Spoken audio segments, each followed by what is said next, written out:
are back again, and we've had to do it a different way. No one's actually watching it, but when people start watching, they'll be able to see both of us. I've got Cheryl. Yeah, Cheryl's in miniature. I've got you. Can you see it? Yeah. So you're like tiny. I can like.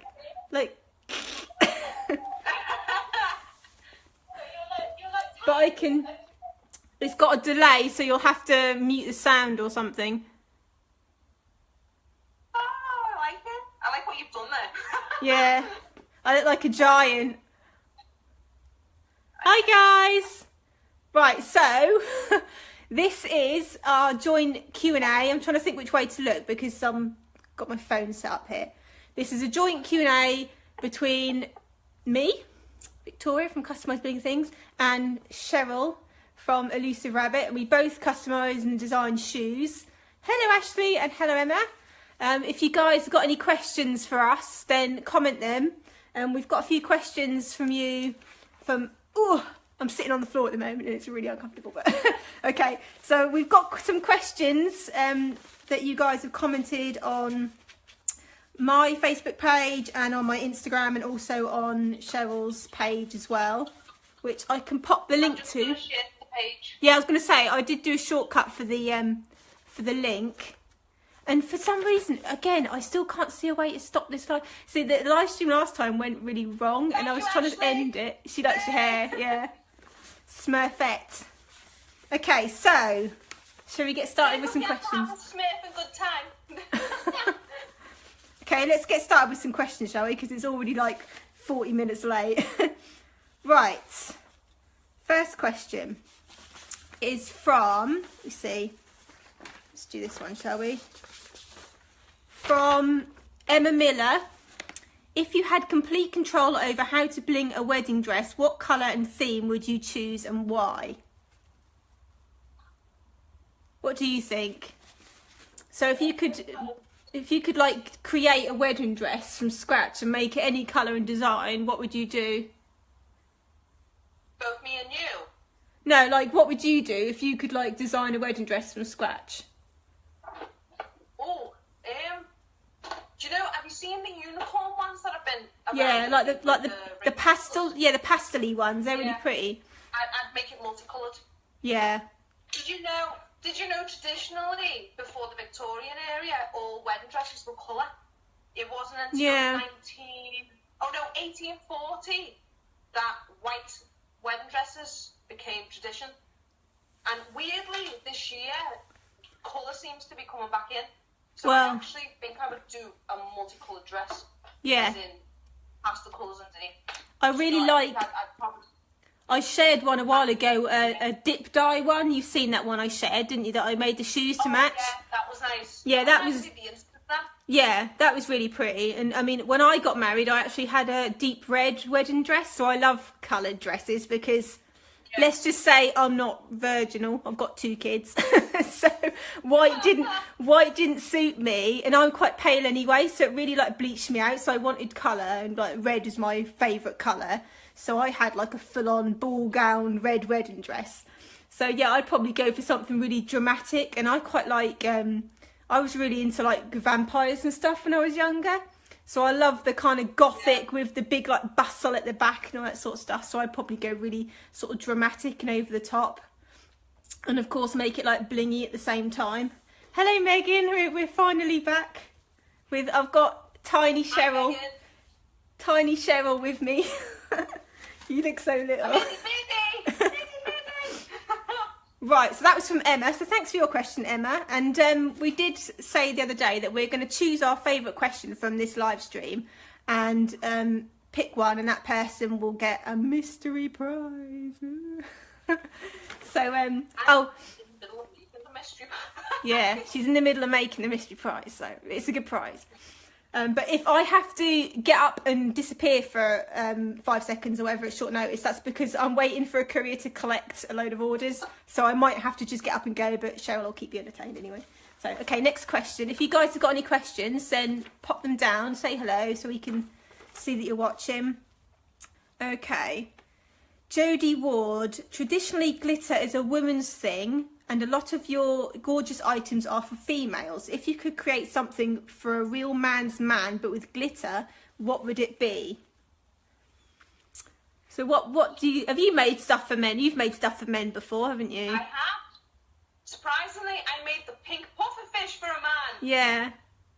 But I mean, So- I think Jodie's talking about a real manly man that wouldn't necessarily wear kind of outrageous stuff. So. What? I'd probably do something animalistic, probably a lion, a man, like manly, leather, steampunk. Yeah. Are you talking about shoes then? Along those lines. Are you talking shoes? Because she said if you could create something, so it doesn't have to be shoes, it could be anything. What would I do? Maybe I'd do like a top hat or something weird. I don't know. You know. That's steampunk, Or- top hat. Or something.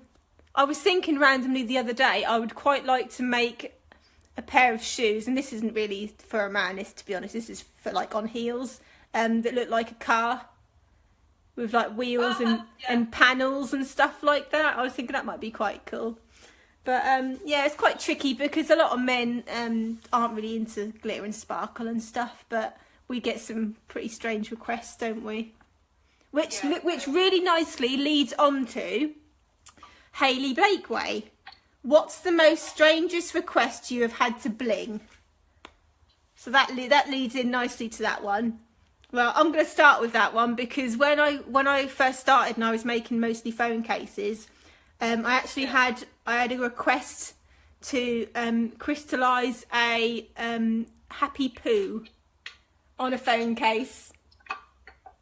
It was a happy poo. Literally a pile of poo with a face on it. So that's probably my strangest request, to be fair. But I know you get a lot of weird requests. So what's the weirdest one that you've had? Was it the pufferfish one? You were a bit like, oh, that's kind of. Pufferfish is right up there with the weirdest. Yeah. I think. Definitely one of the craziest. That's quite an on because that was Cheryl made a pair of high heels with a pink pufferfish basically sculpted onto the front. Yeah. So that's quite an unusual one. Okay. If you could bling, Laura Sophie Hurst, if you could bling anything for any celeb, who would the celeb be and why? So who do you think?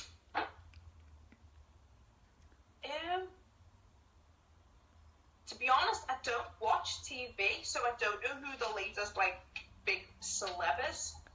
Doesn't watch So TV? it's gonna be, What about like pop stars and stuff yeah, though? I mean, I'd probably give it to a YouTuber. yeah, that's a good idea. I'd quite like to make, Just because they're more real. yeah, I'd like to make some shoes for Zoella because I watch her all the time. Yeah. Even though I'm like way older than her and everything, but I love her videos, and I did think a while ago about making some little guinea pig flats and sending them off to her to her PO box. But I quite like the idea of what's her I name? think you should do it anyway. I think you should send. Yeah. Well, I did find out what size she is because she mentioned it in one of her sort of haul videos. But I quite like Paloma Faith as well because she wears some pretty outrageous shoes, and I think she has actually had some from people that customise them before. So I like her. She's quite quirky. I don't know. I'm not really necessarily into sort of celebrities and things like that. So I think Yeah, same here. yeah, that I'm not really into that. I wouldn't make a pair of shoes for a celebrity just for the sake of it. If they wanted them, they would have to go through me like everyone else does to order them and all that sort of stuff. It wouldn't just be like unless it's someone I really liked, like sending a pair off to Zoella, just because I think she's really nice. Right, okay. I think I don't think there's any celeb that stand up, to be honest. That's why I have not sent anything to a celeb yet. Yeah. And it's not that easy to actually get hold of them either to find out. I mean, you can send things, but it doesn't mean they'll actually. Yeah, they won't necessarily get them. So it's a lot of because we create everything, all of our designs and stuff from scratch. Then that's a lot of work to put in for sort of no guaranteed outcome. So Right. Yeah. Kaylee Christensen, what inspires you? So what inspires you? Your cousin's on here watching you. Hi, Lacey. Lacey. For me, I'm really inspired by nature. I love animals, and I really love anything fantasy, like mythical creatures and stuff like that, dragons. I love that, and I've always loved stuff like that. So that's like always a really good sort of inspiration for me. And then a lot of the time, people will ask for things, and then their requests will spark off ideas that you never even thought of doing.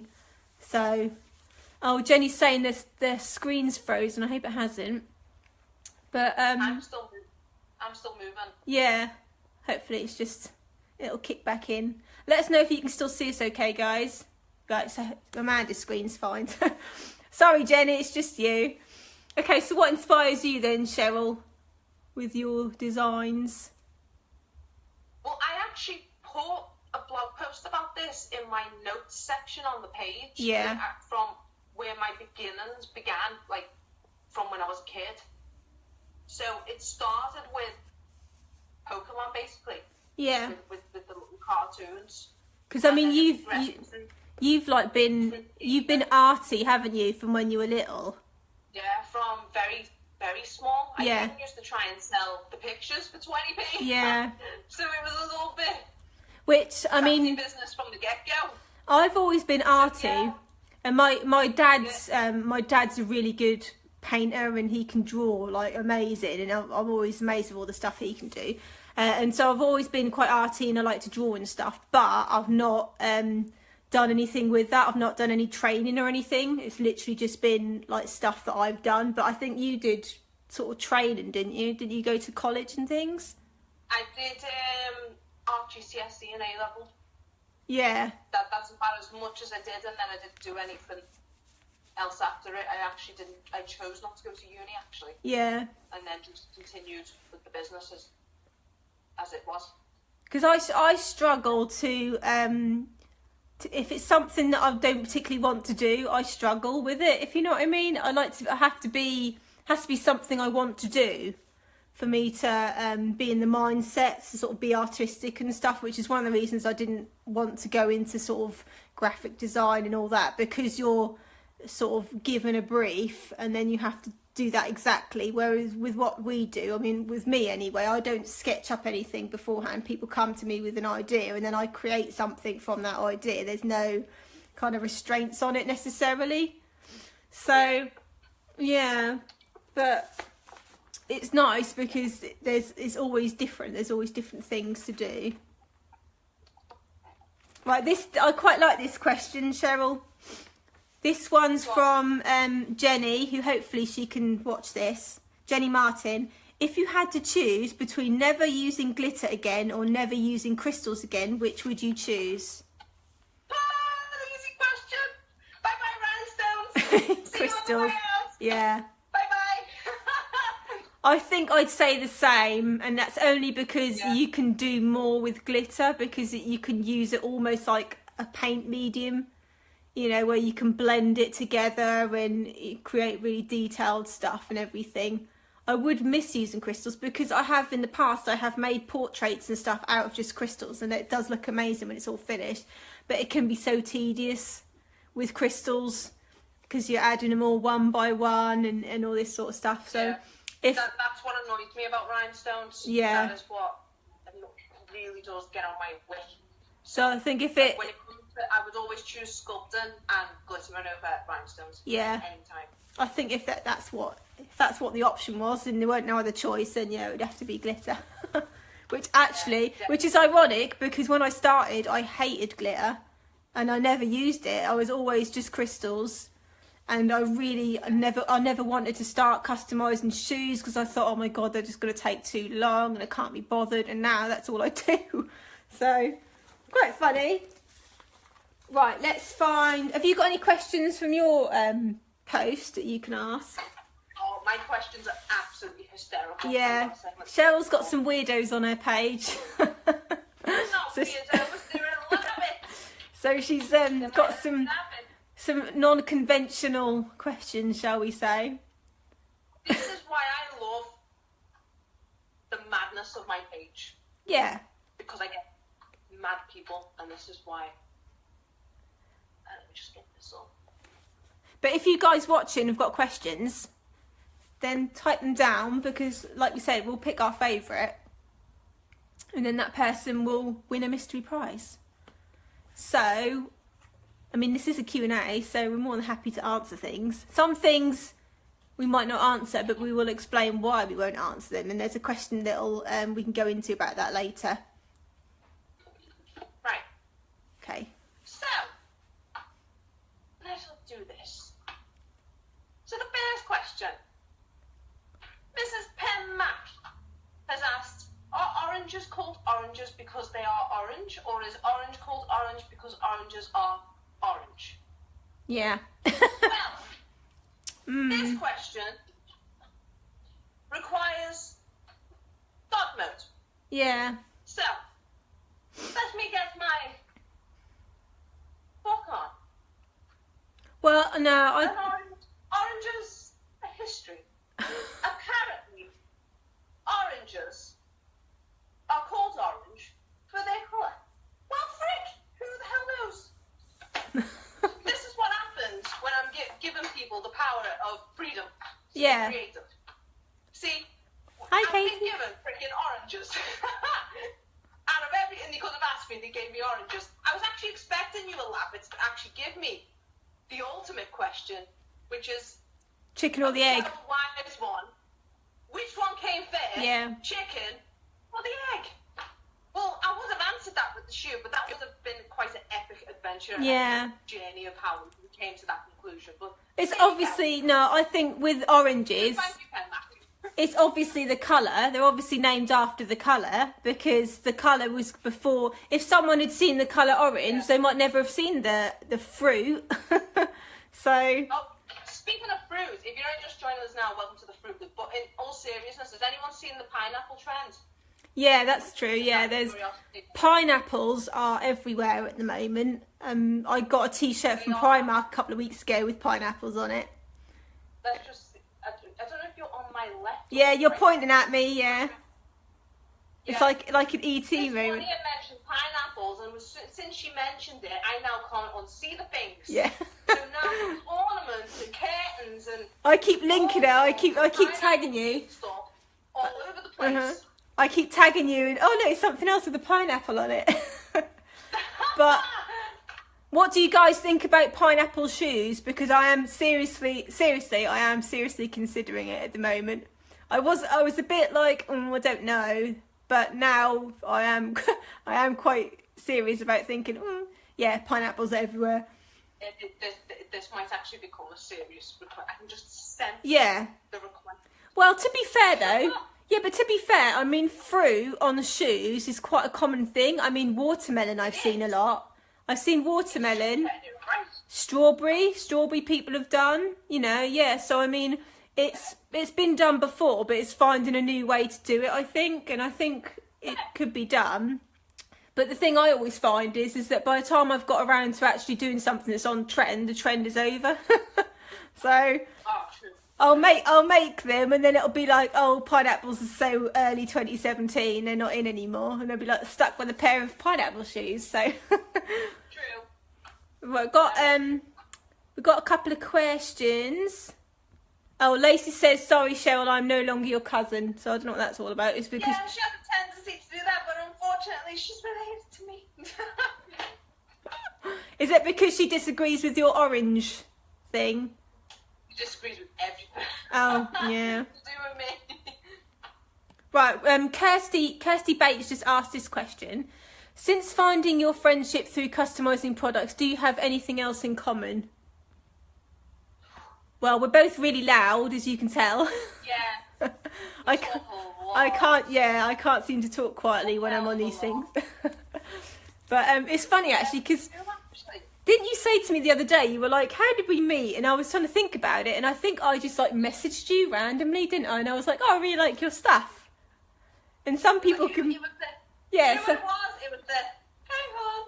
Hey, hon. It's usually literally the hey hun. Yeah, and I never ever call anyone hun in real life ever. It's only online that I say hun, and I don't know why, but it feels more kind of personable or something. But I never call people hun. It's really weird. It sounds strange. I just have that finesse.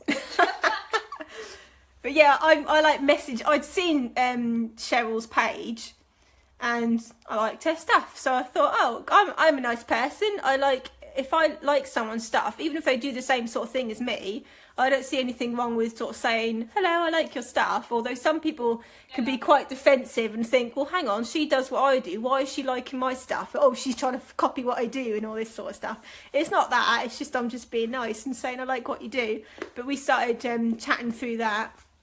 Didn't we really? But actually, there's a question that I have for you that might tie in with this a little bit.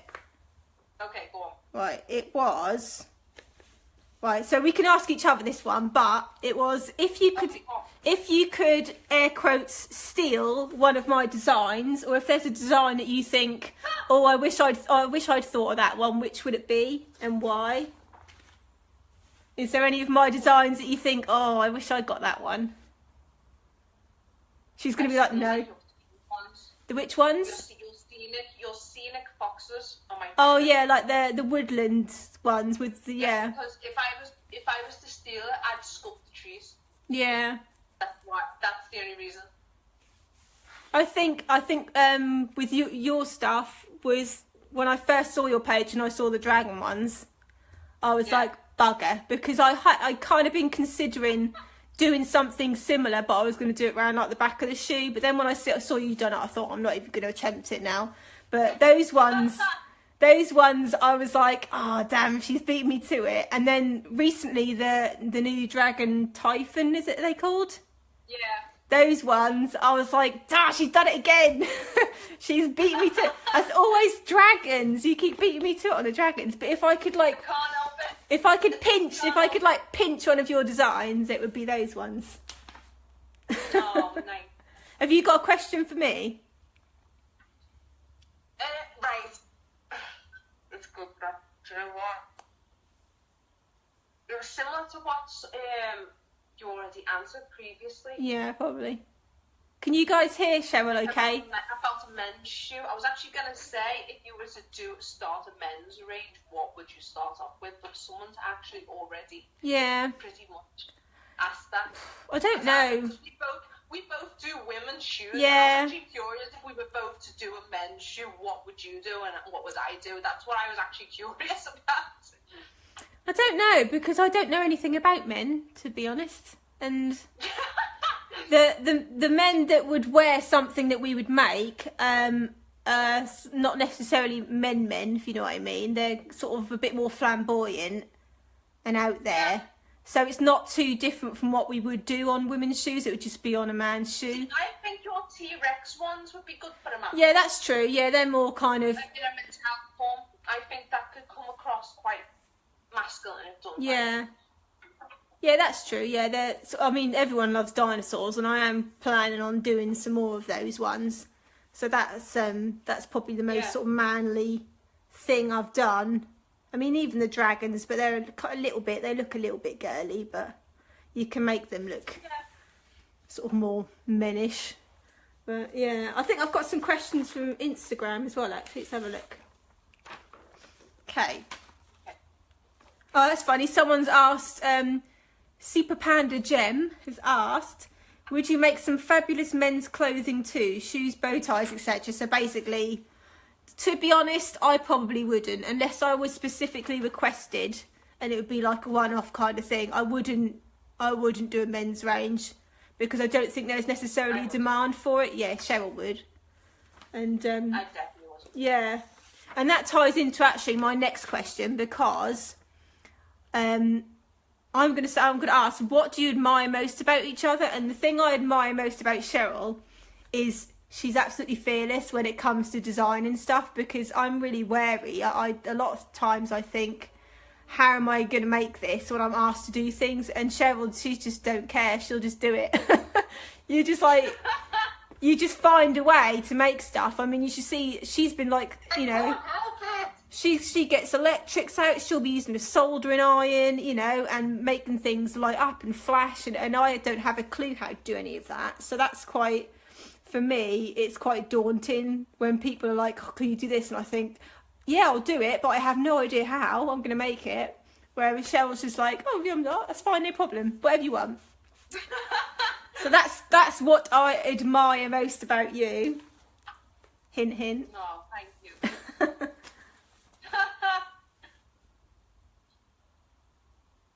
Right, oh, so... Can you hear me? Yeah, I can hear you. Yeah. Oh, right then. Yeah, I'm just seeing what questions we've got.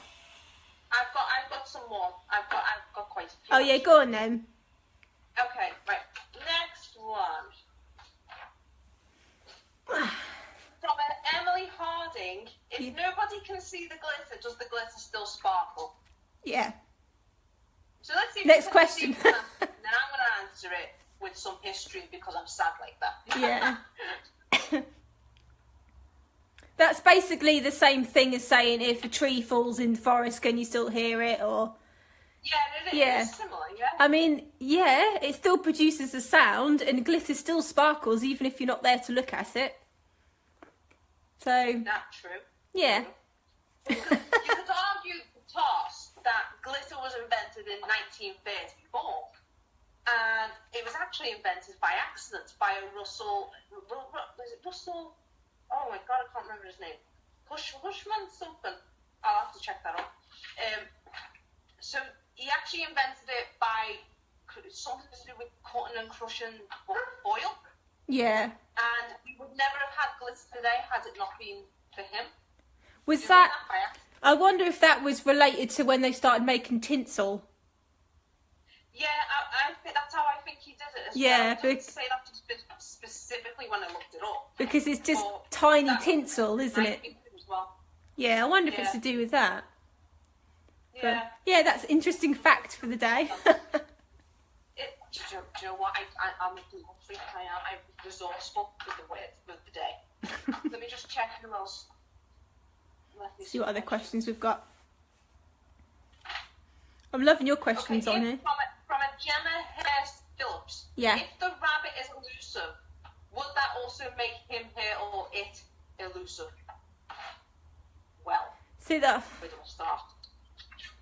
Firstly, what's the difference between elusive with an E and elusive? Is elusive with an I even a word? Well, yes, it is. I elusive. Yeah. Illusionary. So it's actually deceptive. Yeah. Is another term to describe it. So if you're creating an illusion, you're hiding. Well, yeah. So then, same thing, isn't it? Because it ties in with elusive. Yeah. So you're also evading. So it's like same thing, basically. This live stream would be the opposite. Yeah. Because I'm no longer hiding. Yeah. Everyone can see you. Addressing the question, it actually ties in with what I'm going to do with the YouTube content, actually, because in the YouTube content, I'm actually going to cosplay the shoes. So with the shoe content, I've created ideas from scratch. Yeah. So I've created the Kraken from scratch, I've created the dragons from scratch. I'm actually going to cosplay them. So if you'd noticed when I did the giveaway with Vic, I actually dressed as a mermaid. Yeah, in the picture with the mermaid shoes. On the post, yeah. I'm doing the same with the Kraken, the Mad Hatter, and also zombies and all sorts. There's going to be a run of theme between the shoes, and then I'm actually going to put the content on YouTube showing how that was done. Yeah. So that they're not going to be posted on Facebook. You have to subscribe to the YouTube channel to view that. Yeah, and we are going to. That question actually ties in very nicely with that. We're going to hopefully put this live stream on YouTube, aren't we? After this, I'll have to publish it for a bit, but then it will be deleted because Cheryl's going to put it on her YouTube channel, and I don't know. Yeah. She's so much better with technology than me because I don't know how to do it from my phone and all that sort of stuff. So it will be up, but only very shortly while Cheryl downloads it and then puts it on YouTube. So you'll have to go there to watch it if you've not seen it live, kind of thing. YouTube after this. Yeah. Yeah, okay. Right, let's see what other... someone's commented on here. Where is it? Kirsty, babe, we're going to do the internet hug. That's what we're going to do. Okay, so Sammy said, my internet cut off, so not sure if my question has been asked. Would you rather be a unicorn or a mermaid or a mermicorn hybrid? Oh, I like the name, Mermicorn. Yeah, well, technically, it's a hippocampus is a horse with a mermaid tail. Because I'm into my mythical creatures, so I know that an alicorn is basically a Pegasus with a unicorn horn. So, well, yeah. I didn't know. So Yeah. That's actually good to know. Yeah, hippocampus, because it's from Greek mythology. Oh, yeah. So if you've ever seen that Percy Jackson film, yeah, see? I know, see, I told you, I know my mythical creatures, like griffins or hippogriffs, the difference, all that sort of stuff. But yeah, so if you had a choice between being a unicorn or a mermaid, I love horses, so I'd probably be a horse, like a unicorn, to be fair. And unicorns are magical, so they can do cool stuff with their horns. So maybe I could, like, if I was a horse and I just lived in my house, I could, like, point my horn at the living room and everything would tide itself up. So, True. Whereas if you're a mermaid, you're in danger of being captured by shipping trawlers and stuff like that. I don't know. I think, and it depends what sort of mermaid you are, if you're fish on top or bottom, because that would be disturbing. I mean, how do they... You know what? I'd be the mermaid here. Yeah. Just to match it. So then Cheryl would be the mermaid and I'd be the unicorn. Yeah. But yeah. So thank you for your question, Sammy. Right, Kirsty, if you could meet up for a day and learn a new skill or improve from one another, what would it be? So which skills do you want for me then? My skills. She's gone really quiet now, it's typical. I want, because you can do stuff with like power tools and like electronics, I'd pinch that so I actually knew what I was doing and wouldn't like set my house on fire. I'd have that skill. Although I think you're probably winging it a bit and you kind of just learning as you go. Yeah, it is very winging it. You're a very social butterfly, so I'd take your social. Well, online I am, not in real life. Yeah, I am. We'll see when we meet one day. Yeah. I am online. It's a completely different thing in real life. It's easy to be sort of out there and stuff when you're online. I mean, even now doing this live stream, I'm just sitting in my living room on the floor talking to a phone and an iPad. So it's not like, you know, but if you put me in a room with a load of people and asked me to start talking, I would freak out. So this is a much easier way of sort of talking to people. Because you kind of forget that there's lots of people watching. Grab you and go, let's run. Yeah. Let's leg it. Oh my God. Just like chuck a shoe at somebody and like get out of there. But yeah, so... Becca Manning, where do you find your inspiration? Yeah, so it's mostly like animals and nature and stuff for me. Mythical creatures and fantasy is where I got a lot of inspiration from. And also I've started keeping an eye on current trends and stuff like that. Although I try not to buy into trends too much because I'd rather be creating trends and following them, if you know what I mean. But sometimes they're just, you know, too cool not to do. Hence pineapples. Yeah. So what about you? Where do you get your inspiration from? Mine's gaming. Hands That's down. it, gaming, yeah. It comes from gaming. Yeah. If you actually read the notes section on my page, you'll see it. Because I've actually got pictures showing where it actually comes from, and you can actually follow the history. Yeah, I was reading it. I was reading it the other day, actually, because it's got like drawings from when you were like 6, isn't it? I don't know how you've kept them for so long. I've still got them now. You can actually see where the influences have come from. Yeah. So there's a picture of Medusa from when I drawn when I was 15, and I've put that on a shoe now recently, so you can actually see where it's come from, where the original ideas have originated. And if I still had my portfolio from my art when I was at high school, it would be full of like unicorns and dragons and stuff like that. I actually, one of my big art pieces was it was basically an alicorn, which is a horse with the wings, and it was like in outer space, all galaxy behind it and everything.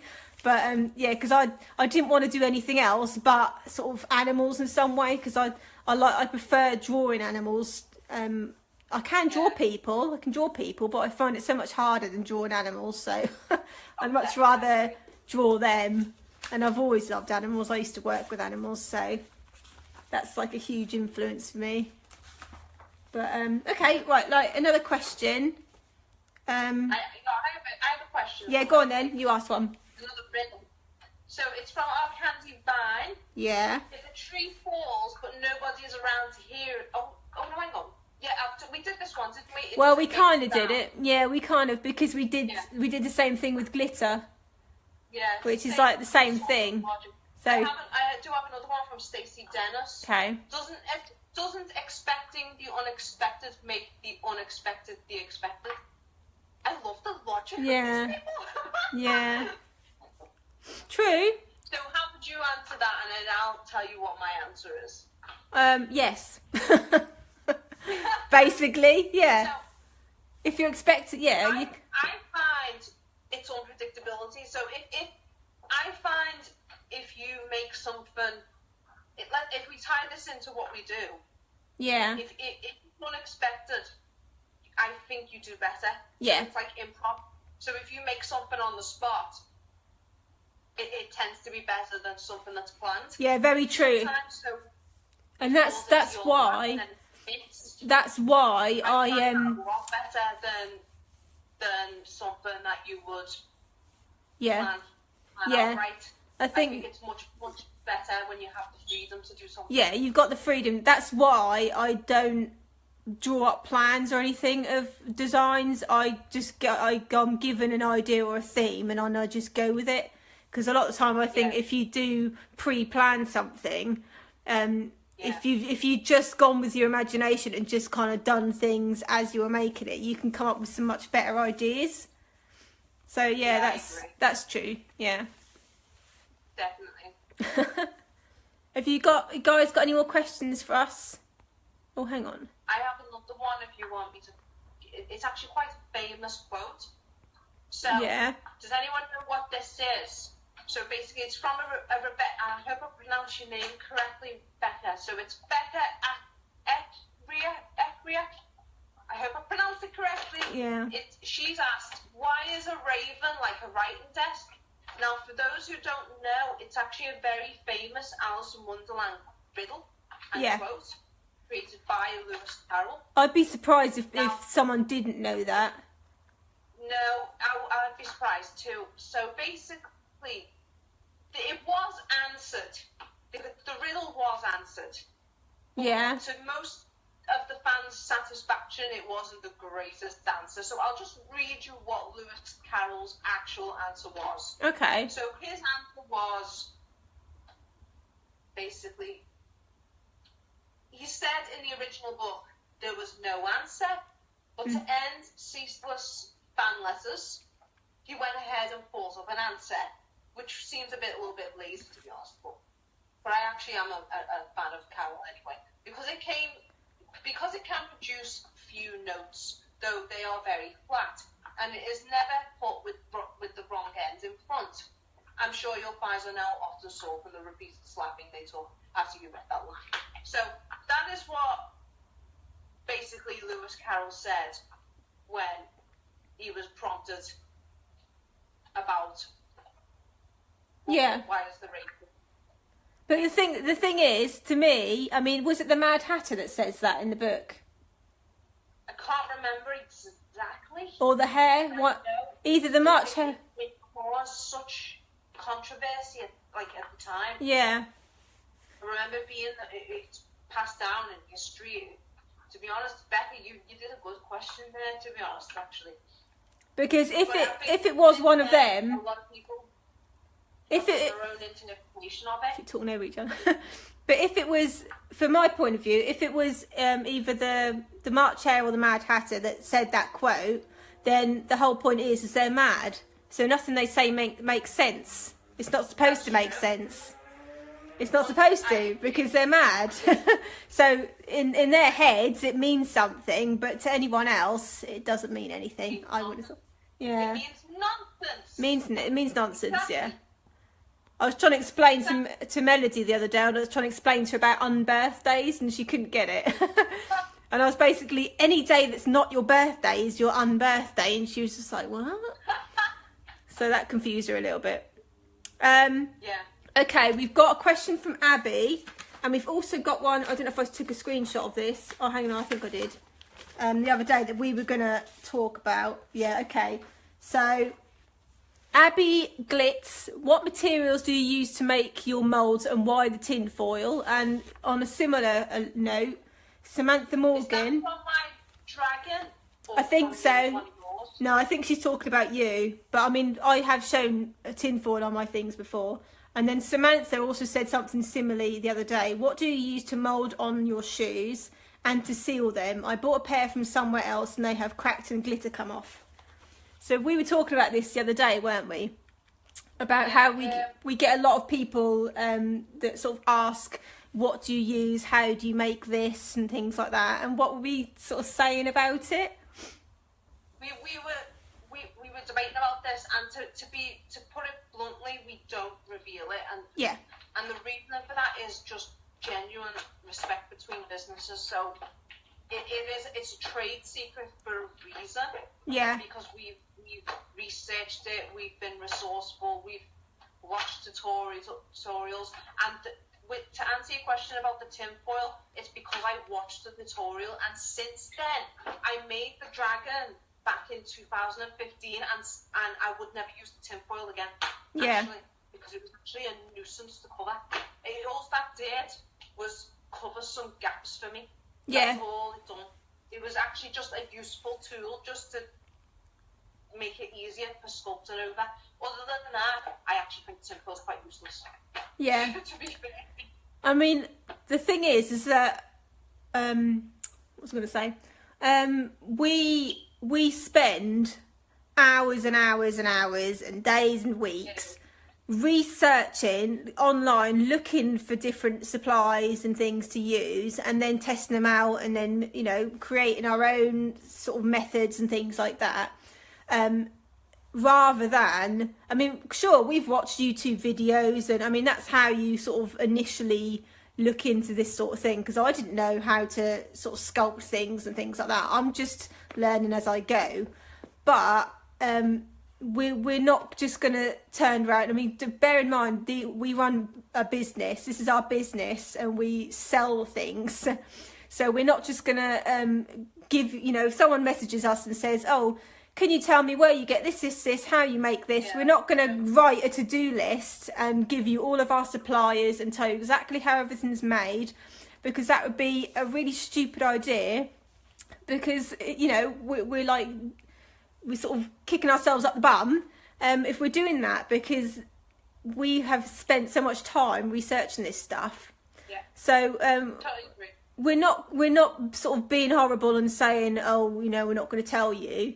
I've posted videos in the past where I openly show what I use to do certain things, like for glittering shoes and things like that. It's not a big secret with those, because loads of people do it, and they're pretty easy to get supplies, and if you just go on Google you can find these things out for yourself. So those sort of things I'm not bothered about. When it comes to sculpting, because there's not particularly that many people that do it, when you find a really good product, you don't want everyone else to know about it. You want to be the one that uses it, because you know it works and it works well. So my suggestion would be to just go and do some research, and if you look hard enough you will find out what you need to know. That's exactly what we've done. So that's kind of answered. On Google, once a day. So if I'm researching something, it's a daily occurrence. So if I'm doing it daily and you want to know the information, you should be doing that too. Yeah, and that's what you want to... it does get quite frustrating, you know, when you get people messaging and say, oh, I've just started up a business and can you tell me what you use? You do kind of think to yourself, well, you know, could you not look for yourself really? Because it's not that easy. It's not that easy. And people that tell you things like, oh, if you want to seal shoes, use hairspray and things like that, they're not professionals, you know, they're just doing it for a hobby. No, do not use hairspray to seal shoes. Don't use yacht varnish, you know, stuff like that. It's just common sense. If you want things, if you're doing it seriously and you want to sell these things and have people actually wear them and not fall apart, you need to do the research and find out what products work best for you. Cheryl and I use completely different things when it comes to sealing glitter shoes, because I like to use something and she likes to use something else. And that's fine, because you have your own preferences, and the only way to find that out is to test things. So that's kind of that question answered. So that is why we won't give away certain things we use, and in some instances we'll even disguise what we use, because we don't want people to know, basically. So if you ask, we're not going to tell you. Sorry. Right, okay. Danny Chublington, which is a really cool name on Instagram. Where is the strangest place you found glitter after creating your makes? We all know it gets everywhere and stays there for weeks. So where do you find glitter? Well, in the bath would be a good start. In the bath, yeah. I quite often find glitter in my tea when I'm drinking tea, and it gets in weird places, like in the cutlery drawer and stuff. Basically, whatever you touch after you've been glittering things, no matter how clean you think you are, you have glitter on you, and it just gets everywhere. So there's some, it just does. And my husband gets a bit annoyed with me because he'll find it, I'll give him a cup of tea and there'll be a bit of glitter floating in it, but it doesn't hurt. Don't hurt, yeah. I just tell him he's now sparkling on the inside as well as the outside, so. Oh yeah, do understand, it'll work every time. What time is it? Right, so it's 25 to 2.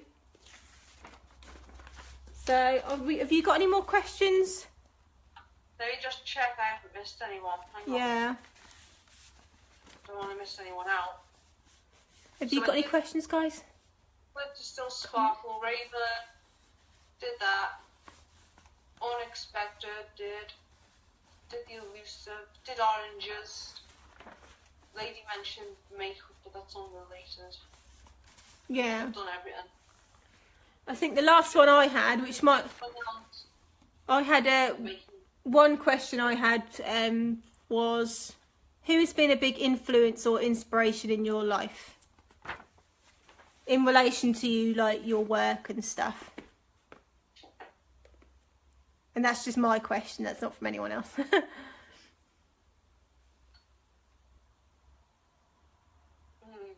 Meaning you, or? No, I mean, well, for me personally, a big influence and inspiration to me was my granddad. When I first started, he was really supportive, and he's always been supportive, and he got really ill. He had cancer sort of not long after I'd started sort of making things, and I was making him a tablet case with a Spitfire on it because he loves Spitfires. And it was actually when it was the day he died, I hadn't quite finished it, and I was absolutely gutted that he didn't get to see it when it was finished. So I sat up all night finishing this case, and he's one of the people that sort of was my kind of big influence, because he always really encouraged me to do this and sort of go for it and all that sort of stuff. So my granddad and my nan, just my family in general, to be honest. But are you quite close to your grandparents? Do you know who inspired me? And he's probably not watching the stream, but he doesn't realise, and I've actually told him this to his face. My Uncle Mark inspired everything I do. Yeah. So, as a kid, he used to draw L.S. Lowry. Anyone know the artist? No. Little stick men they wear. Yeah. And basically, he used to do little oil paintings, and I used to try and copy them just to see if I could do it, because he was an adult at the time, and I was like a kid. Yeah. So I thought, if an adult can do it, maybe I could do it, and I'm younger. So the fact that I could almost replicate it, but made me feel great. So I was like, well, if he can do it, I can do it too. So he inspired me a lot, and he does airbrush painting, and he really does deserve credit, because his paintings are amazing. His name's Mark Berry, and he doesn't have a page, but he needs one. Isn't that funny? Because my dad's name is Mark as well, and he's really artistic. Yeah. So it's just he's very, the Marks. Very artistic. The creativity is in my family, so he deserves recognition for being a major influence in my art. Ah, that's nice. So we've got a couple more questions on here. Yeah. Hang on, we've got a couple more questions. Yeah, we'll answer the questions. Yeah, let's see. By the way, this is the cracking cat. If anyone can you guys see? She's got this weird thing on her head. That's not the finished product either, is that? Work in progress. Yeah, work in progress. Hopefully you can still hear us okay, because that guy next door's using a saw or something, power saw. But I'm quite loud, so you can normally hear me. Right, so Amanda's asked, I don't know if mine was asked, as I had to pop out, if you both had the chance to bling something up for yourself, anything at all, what would it be and why? Oh, God. Too many options.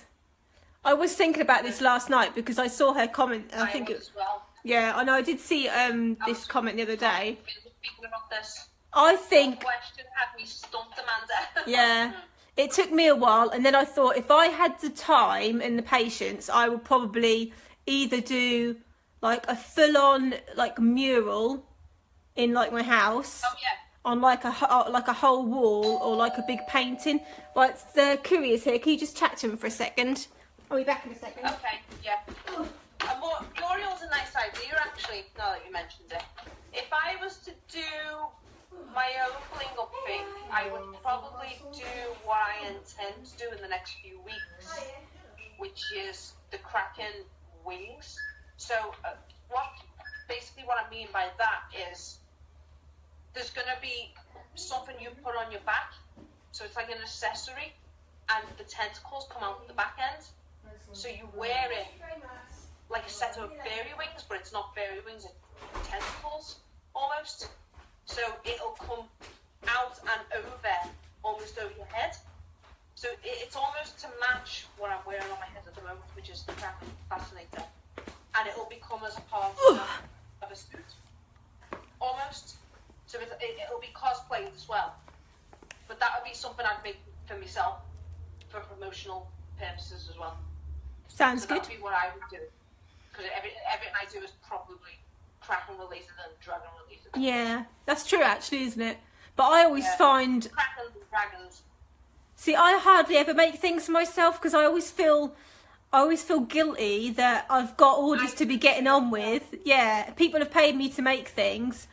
So I just feel like, well, why am I making things for myself when I've got things for people to be making? So I don't usually even get the chance, or, you know, and then when I do, I don't know what to make. You kind of have a bit of a weird block, like a creative block, and I mean, every now and again I'll make myself a new phone case, because it's good when you're out and about with your phone. It's good to show people what you do, kind of thing.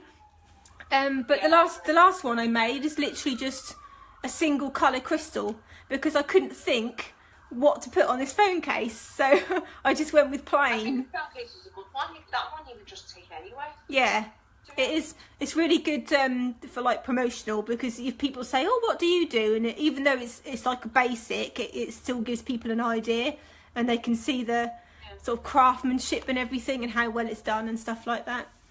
But yeah, so that was a good question. Thank you. We've got one from Katie Franklin. Hey, Katie. Yeah, hello. And Joe's watching as well. Josie. I always get confused which one is your name. Right, I would love to know what creations you are most proud of to date. That's from Katie. I think it's difficult because I think it changes over time. Because usually my newest make is the one I like love the most, and then that's like becomes old, and then you make something new, and then that's better than the one before. Proudest. I don't know. It's quite a tricky question, isn't it? Really. Do you know what? I think mine's always going to be the crackle. Yeah. Always.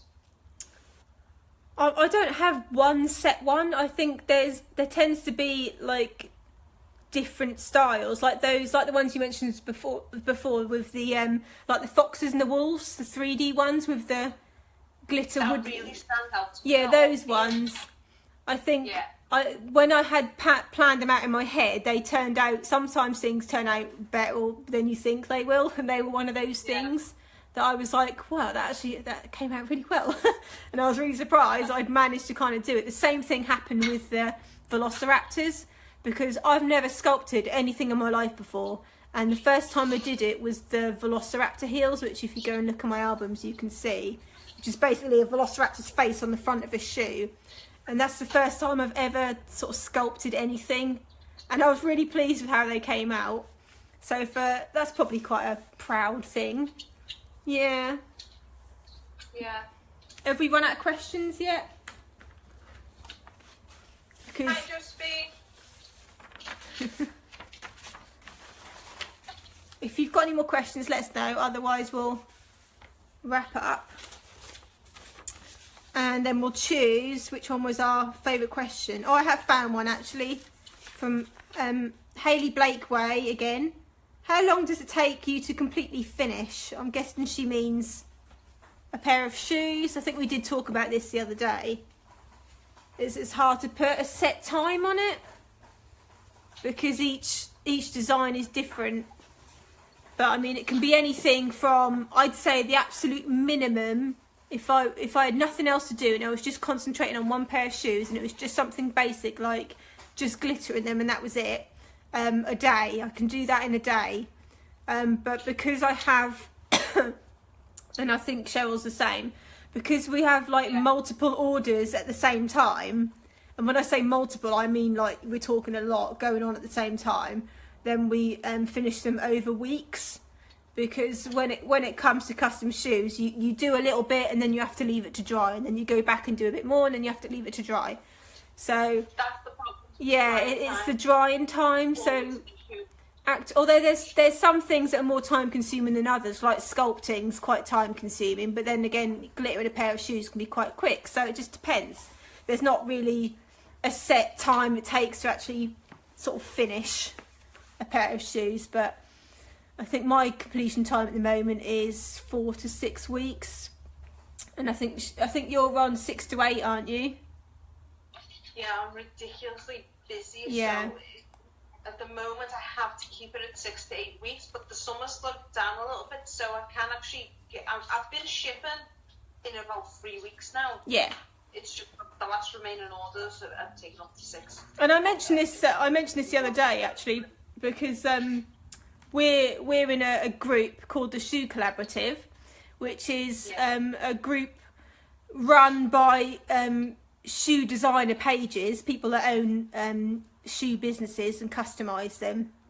And I said to one of them the other day that where I used to work, one of the things they taught us was under promise and over deliver, which has always stuck with me, because you know, if you promise, if I say to someone it's going to be 4 to 6 weeks, then that's what they're expecting. If I finish that order within 3 weeks, then they're over the moon, because they got their item early. But if I tell them, oh, it'll be done in 3 weeks, and then it takes slightly longer than that, then you're disappointing people.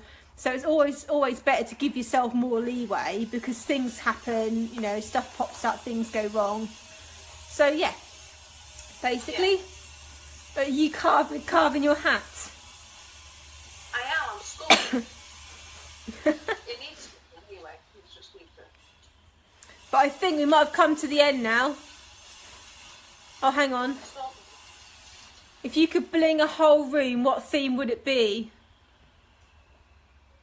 Hi, Joanna. bling a whole room. Yeah, a whole room. My God, that would take so long. Yeah. I don't know if I could be bothered, to be honest. Because, I mean, that would take ridiculously... If you think how long it takes just to completely crystallise, say, one pair of shoes, and how many shoes you could fit... Huh? So glitter walls. Yeah. Glitter wall have dragon heads all over the place and make it gothic. Yeah. Probably. That's a good idea. My hand room. And you can get like glitter paint and stuff now, can't you, for walls? So that's quite easy to do. But I think if I was going to do something like that, I'd probably go all out and do crystals, just because if you're going to do it, just do it. Yeah. So no one else has got it, and do like I mentioned before about a big mural maybe on like one wall, and have like a sort of I'd like the idea of like a woodland scene, like the sort of fox shoes or something like that, and having like stags and stuff and badgers and things, and just having it on like one huge wall in your house, all in crystals. That'd just be pretty epic. Yeah, that'd be good.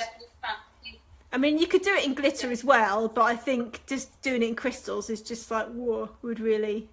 And the thing is that once you crystallise something, so it definitely shine. Yeah. Well, I'd probably have to. You'd paint it first, get all the the images and stuff down, so you've got the right colour in the background, and then crystallise over the top.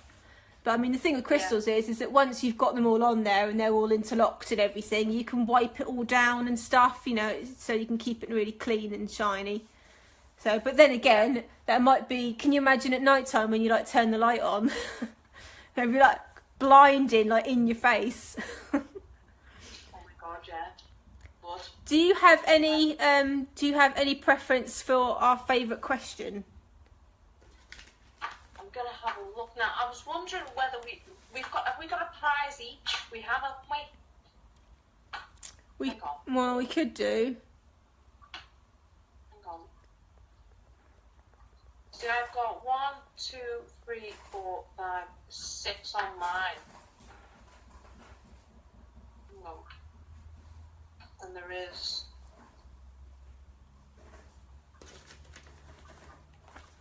Just checking. Hi, Joe.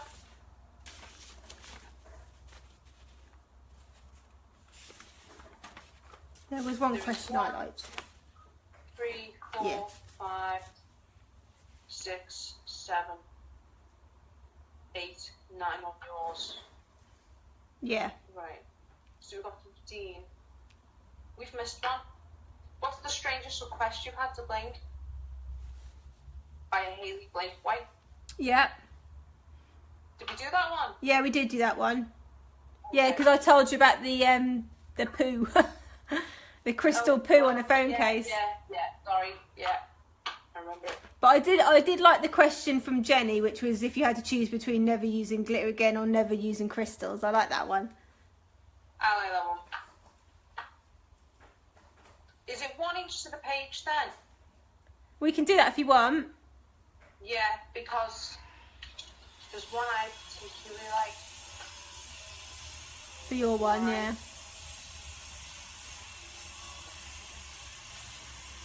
So noisy outside. Yeah.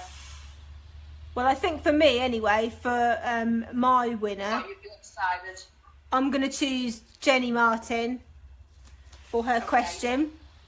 For her, if you had to choose between never using glitter again or never using crystals again, which would you choose? That's my favourite question of this live stream.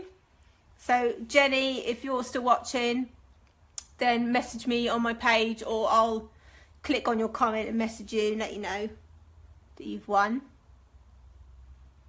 See who Cheryl picks. I'm going to go for the winner for mine. I'm going to go with Becca's. I can't, for the life of me, I cannot pronounce her second name. I'm so sorry. I really can't. She asked the question, why is a raven like the writing desk? Yeah. And the reason I picked that is because it's very, very famous, and it's Alice in Wonderland related, and she's bought it out. So for that, she deserves to win it. So yeah. Becky, you've won this. Hang on. Let me get this up. I don't know if you can see it. I'm still painting it at the moment. It's a little dragon ring. Get a bit closer. There you go. And I don't know what I'm giving away yet, so you'll have to wait and see because it's mystery prize. This one isn't listed in the shop yet. This is the silver crow, mirror crow. So you've got a. So this is new. So I'll be adding got an exclusive. Yeah, I'm still finishing off painting it, making it exclusively for this. So you've won that, Becca. Yay! If you're around. And as I mentioned earlier, this video will be going on YouTube. So it will be up briefly once we end this, but then it will be deleted and you'll have to go onto YouTube to watch it on Cheryl's channel. Yay, well done. So do you think that's it then, Cheryl? Yeah, I think we're good. Yeah, I think that's good. Everyone's questions now. Yeah, and we've been on here quite a while now as well, after a disastrous start. But if you guys like this, I know it didn't quite work out how we wanted it to. We wanted to be able to do like a proper split screen thing and it just didn't work out. But if you guys like this, then let us know because we might try and do it with like other pages and have different things going on. So I think that's it, isn't it? Yeah, I think that's it. Yep. I think we're good. Alright guys, we'll speak to you soon. Everyone. Bye! See you again. Right, let's see what we've got.